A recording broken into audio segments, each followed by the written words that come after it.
This is John Paul Rye. I just wanted to say a few words about The Joker being rated R, and that puts me in a good mood because that's probably going to be a good movie. I know, who knows, maybe it won't be, I can't say for sure, but it's a good sign because The Joker is supposed to be a dark character. Making that rated R seems to be a step in the right direction as far as staying true to this darkness that's always surrounded the Joker. It also shows that they're probably not going for max dollars, max the seats in the theater, just make a really good movie. And you know what?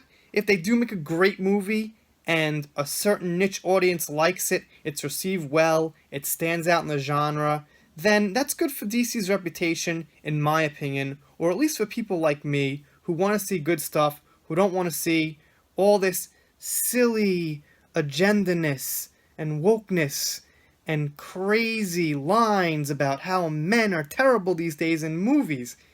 It's probably just going to be a good movie, and the point is, when you make it R, you're usually trying to make it good, because an R rating is usually something that helps the artistic side of the movie. It helps for the good of the film. It's not something that you do when you want to max out tickets, like Logan. They didn't really want to make Logan R, but, when push came to shove, they figured, alright, I guess it works better as R, it's dark, let's give it a shot. They did the right thing. So I'm really happy to see this movie's R. Unfortunately, right now, I don't have time to look it up about Rambo 5 being R. I'm gonna guess that might be R too. So it seems like these R movies might be the way to go if you're like me and you're disappointed in the way generally things are going in Hollywood. I mean, if you could imagine Dark Phoenix was R, then there would probably have to be some pretty interesting scenes, something real happening. Instead, it's just, how it is, couple of fights, couple of this, couple of that.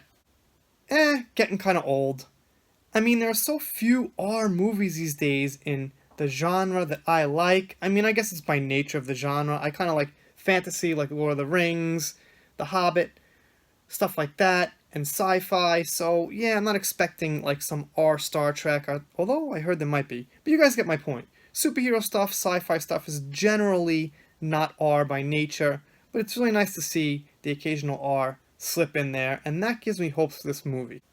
What kind of R will it be? Well, pure speculation. I don't think we're going to get nudity, and we don't need nudity. Nudity does not have to be in a good action-adventure movie with a storyline, but probably violence. Probably some sick stuff, and I imagine language.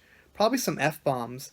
In that world, that underground world of Gotham, the streets, the gritty, nitty places where no one goes to, I'm sure they're dropping F-bombs, so that makes it good. Well, I mean, sometimes. You know what I mean? Now I'm confusing myself. It doesn't necessarily mean the movie's good because they curse. It's good because they have curses to get realism. Alright, I got it all out. Anyway, you guys, let me know what you think of that in the comments down below. If you're a first-time viewer, please click subscribe, notifications, that would help a lot. I do shout-outs, special thanks, things like that. See you next time.